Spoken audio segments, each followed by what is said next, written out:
Au cœur de Réfléchissez et devenez riche de Napoléon Hill, l'un des livres de développement personnel les plus célèbres au monde, il y a un secret. Un secret qui serait à l'origine de centaines d'immenses fortunes. Pour cette analyse, on va donc plonger dans ce classique pour en extraire la formule, celle qui permet de manifester le succès. Tout part de là, de cette idée si simple en apparence. Avant l'entreprise, avant la richesse, avant l'invention, il y a juste une pensée. Le point de départ, ce n'est pas l'argent, ni les contacts, ni même une éducation parfaite. Non, c'est quelque chose d'immatériel, une simple impulsion de pensée. C'est ça, la véritable origine de toute richesse. C'est la question qu'Andrew Carnegie, le grand magnat de l'acier, a posée à un tout jeune Napoléon Hill. Il lui a alors confié une formule, ce fameux secret, et l'a mis au défi de passer 20 ans de sa vie à le vérifier et à le partager avec le monde. Et ce secret, il n'est jamais écrit noir sur blanc dans le livre. Il est comme tissé à travers chaque chapitre, attendant que les esprits prêts le découvrent par eux-mêmes. Alors, voilà notre plan pour décortiquer cette formule. On va d'abord s'intéresser à la nature même de ce secret. Ensuite, on va décomposer ses ingrédients. Le désir, qui est la destination, la foi et l'autosuggestion, qui sont les vrais moteurs pour y arriver, et enfin, on verra comment tout ça s'assemble pour que chacun puisse devenir le maître de sa propre destinée.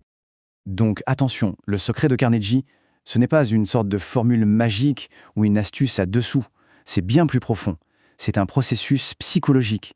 Une véritable méthode pour canaliser la puissance de son esprit vers un objectif bien précis. Et ça, c'est un point absolument crucial. Le secret ne peut pas juste être donné, il doit être perçu.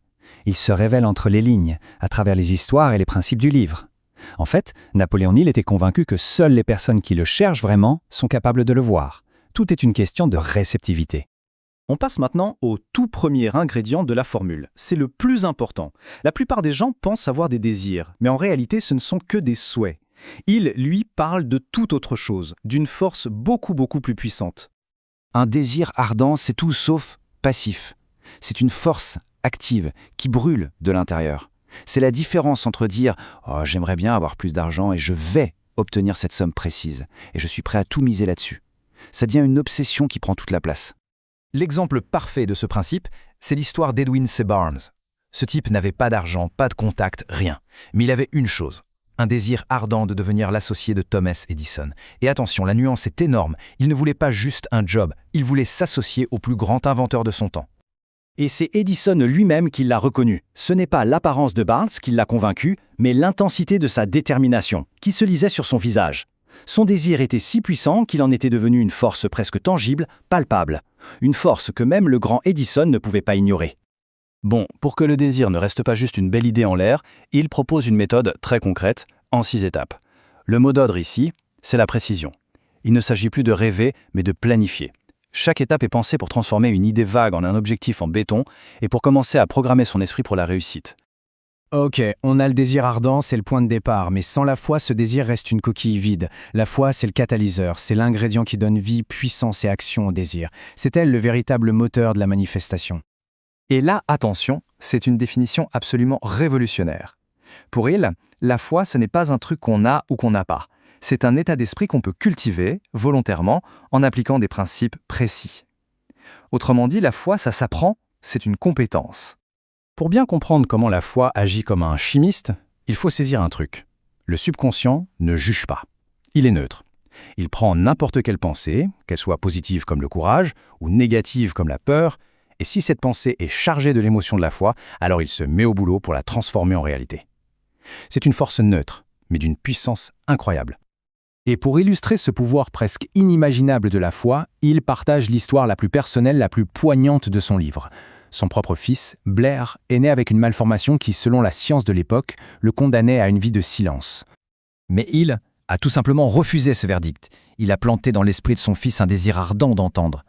Et il a nourri ce désir avec une foi absolue. Pendant des années, il a fait comme si son fils pouvait entendre. Et puis, un jour, grâce à un nouvel appareil auditif, le miracle s'est produit. Le garçon a entendu. Pour la toute première fois. Pour Hill, ce n'était pas un hasard, mais la preuve vivante qu'un désir soutenu par une foi inébranlable peut tout changer. D'accord, on a donc le désir et la foi. Mais concrètement, comment on fait pour cultiver cette foi ? Comment on communique avec ce puissant subconscient ? La réponse de Hill, c'est l'autosuggestion. C'est l'outil, le mécanisme pratique pour construire la foi brique par brique. En fait, l'autosuggestion, c'est tout simplement l'art de se parler à soi-même de manière intentionnelle. C'est le moyen de contourner les doutes de notre esprit conscient pour aller planter une idée directement dans le subconscient. À force de répéter une affirmation avec émotion, le subconscient finit par la prendre pour argent comptant et se met à agir en conséquence. Il nous donne même une formule concrète pour bâtir cette confiance. Ça consiste à s'affirmer chaque jour que son but est atteignable, à visualiser la personne que l'on veut devenir et à s'engager à agir de façon juste. Chaque affirmation, répétée avec conviction, est comme une instruction directe envoyée au subconscient. C'est un véritable programme pour réécrire son propre logiciel interne et remplacer le doute par la certitude. Ce poème, cité dans le livre, résume tout à la perfection. La bataille, elle se gagne ou elle se perd d'abord dans la tête. L'état d'esprit qu'on cultive au quotidien, à force de pensées répétées, finit par devenir notre réalité. La victoire appartient à la personne qui a programmé son esprit pour y croire. Allez, il est temps de rassembler toutes les pièces du puzzle. Le désir, la foi, l'autosuggestion, ce ne sont pas juste des concepts séparés. En réalité, ils forment un système complet, unifié, pour prendre le contrôle de sa propre vie.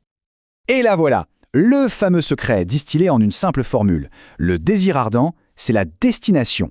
La foi, c'est le carburant émotionnel qui rend le voyage possible. Et l'autosuggestion, eh bien c'est le volant. C'est ce qui permet de garder le cap sur l'objectif, en répétant les instructions jusqu'à ce que le subconscient trouve le chemin. Et le message final, le plus puissant du livre, il est là. La source de notre pouvoir n'est pas à l'extérieur, elle est à l'intérieur. La capacité à diriger ses propres pensées, c'est la capacité à façonner sa propre réalité. C'est la conclusion radicale de Napoléon Hill. En maîtrisant son monde intérieur, on devient le maître de son monde extérieur. Connaître le secret, ce n'est que la première étape. Le vrai pouvoir vient de l'application. La question n'est donc plus de savoir si la formule fonctionne. Des milliers de vies en sont la preuve. La seule question qui compte vraiment, c'est celle-ci. Quel désir ardent va-t-on choisir de manifester ?